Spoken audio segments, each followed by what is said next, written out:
Assalamualaikum warahmatullahi wabarakatuh. Selamat pagi dan salam sejahtera bagi kita semua. Perkenalkan, nama saya Endang Prihatin, dan di sini saya akan mempresentasikan mengenai fenomena LGBT di Indonesia. Dunia sedang digemparkan oleh isu golongan berdisorientasi seksual yang berusaha untuk meluruskan kesalahan persepsi manusia secara umum terhadapnya, berusaha untuk meminta hak dan kewajaran yang didapati oleh selain golongan mereka. Hubungan lawan jenis wanita dan pria merupakan hal yang lumrah untuk dirasakan oleh Bani Adam. Akan tetapi, bagaimana jadinya jika manusia sudah kehilangan kontrol dan menyimpang dari fitrah yang Allah Subhanahu wa Ta'ala berikan? Wanita mendatangi wanita dan pria mendatangi pria, dalam artian untuk menyalurkan hasrat seksual dan perasaan cinta yang tidak lumrah untuk diungkapkan. Golongan ini menamai diri mereka dengan LGBT. Fenomena LGBT sendiri kini semakin marak terjadi di Indonesia dan hampir terjadi di semua kalangan masyarakat Indonesia. Jadi, apa itu LGBT? LGBT adalah singkatan dari lesbian, gay, biseksual, dan transgender. Istilah ini telah digunakan sejak tahun 1990-an menggantikan frasa komunitas gay. Lesbian merupakan istilah umum yang digunakan untuk perempuan yang mengarahkan pilihan orientasi seksualnya kepada sesama perempuan, atau perempuan yang mencintai perempuan baik itu secara fisik, seksual, atau emosional. Gay atau homo adalah istilah untuk menyebut lelaki yang memiliki kecenderungan seksual kepada sesama pria. Biseksual adalah istilah untuk seorang penyuka sesama jenis atau lawan jenisnya. Transgender adalah orang yang berperilaku atau penampilannya tidak sesuai dengan peran gender pada umumnya. Bahkan mereka bisa mengganti jenis kelaminnya seperti pria mengubah jenis kelaminnya menjadi wanita atau sebaliknya. Kasus-kasus LGBT yang terjadi di Indonesia. Yang pertama adalah kasus hukum cambuk pasangan gay di Aceh. Pada tahun 2017 kemarin, terdakwa pasangan gay berinisial MH, 20 tahun, dan pasangannya MT, 24 tahun menjalani 80 kali hukuman cambuk di depan umum. Pasangan itu didakwa melanggar pasal 63 ayat 1 Jungto pasal 1 angka 28 Konun nomor 6 tahun 2014 mengenai hukum jinayah yang berbunyi, setiap orang yang dengan sengaja melakukan perbuatan liwat diancam hukuman paling banyak 100 kali cambuk atau denda paling banyak 1000 gram emas murni atau penjara paling lama 100 bulan. Pernikahan gay di Bali. Pada September 2015, warga Bali dihebohkan dengan pernikahan pasangan dua pria dengan beda warga negara di sebuah hotel di daerah Ubud, Kabupaten Gianyar, Bali. Pernikahan itu dihadiri oleh seorang pemangku atau pemimpin upacara agama Hindu dan dihadiri oleh kedua orang tua salah satu mempelai pasangan sejenis itu. Berita ini mengundang kontroversi bagi pemberitaan dari media asing. Salah satunya berasal dari Australia, news.com.au. Dalam satu artikelnya, media ini menuliskan judul "Kontroversi After Gay Marriage Wedding in Bali" sebagai tajuk pemberitaannya. Dituliskan dalam artikel itu, kemungkinan besar pasangan itu berasal dari Amerika Serikat dan Indonesia. Pesta gay di Kuningan City. Pada 2 September 2020 lalu, publik di Indonesia dikejutkan oleh penggerebekan pesta gay di sebuah apartemen di Kuningan City, Jakarta Selatan.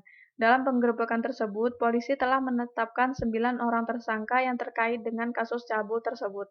Kasus-kasus di atas bukanlah kasus LGBT untuk yang pertama kali. Pada sepanjang tahun 2018-2017 saja sudah terdapat 5 kasus penggerebekan pesta gay yang terjadi di berbagai tempat di Indonesia. Fenomena LGBT kini semakin marak terjadi di Indonesia dan hampir terjadi di semua kalangan masyarakat Indonesia. Faktor-faktor pembentuk LGBT.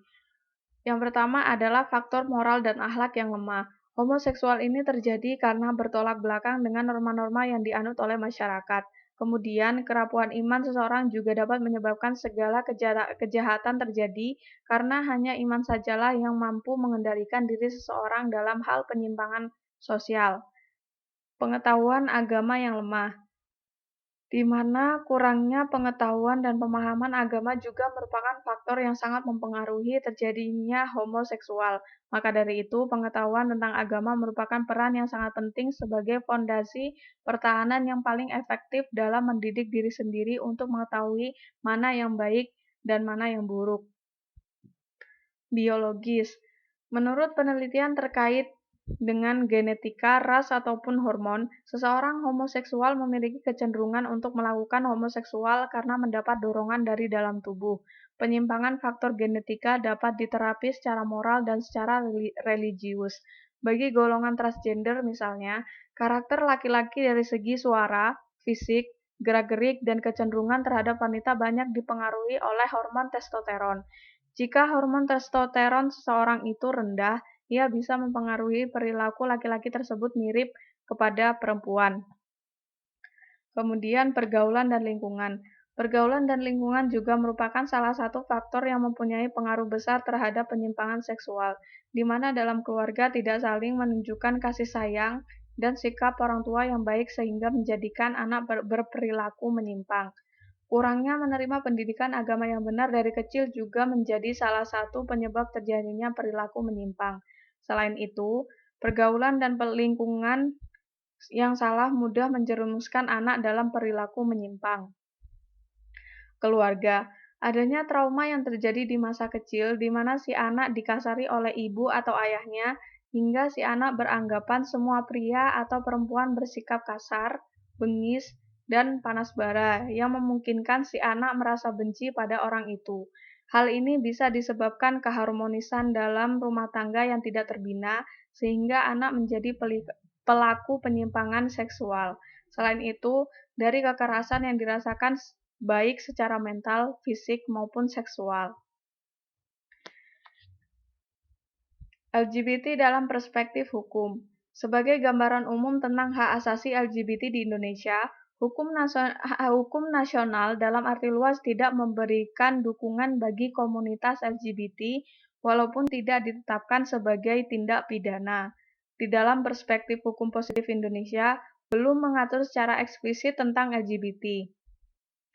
Misalnya Kitab Undang-Undang Hukum Pidana atau KUHP di Indonesia dan Rancangan Undang-Undang KUHP Indonesia tidak melarang biseksual dan transseksual atau transgender dan tidak menentukan hukuman bagi orang yang melakukan LGBT. Penanganan LGBT. Penyimpangan seksual ini memang sulit diubah. Untuk mengubahnya memang dibutuhkan keinginan dari diri sendiri, namun kita sebagai masyarakat heteroseksual jangan malah mendiskriminasikan atau bahkan melakukan kekerasan terhadap kaum LGBT, yang justru akan membuat mereka membentuk kelompok sendiri yang tertutup. Yang harus kita lakukan justru adalah menunjukkan kepedulian kita terhadap mereka, mendekati mereka, dan dengan cara yang baik mengingatkan mereka bahwa LGBT adalah perilaku yang menyimpang dari ajaran agama, sosial, dan budaya Indonesia. Dengan cara seperti itu, meskipun mereka tidak mengubah orientasi seksualnya, mereka tidak akan menularkan perilaku menyimpangnya dan bisa menghargai kaum heteroseksual.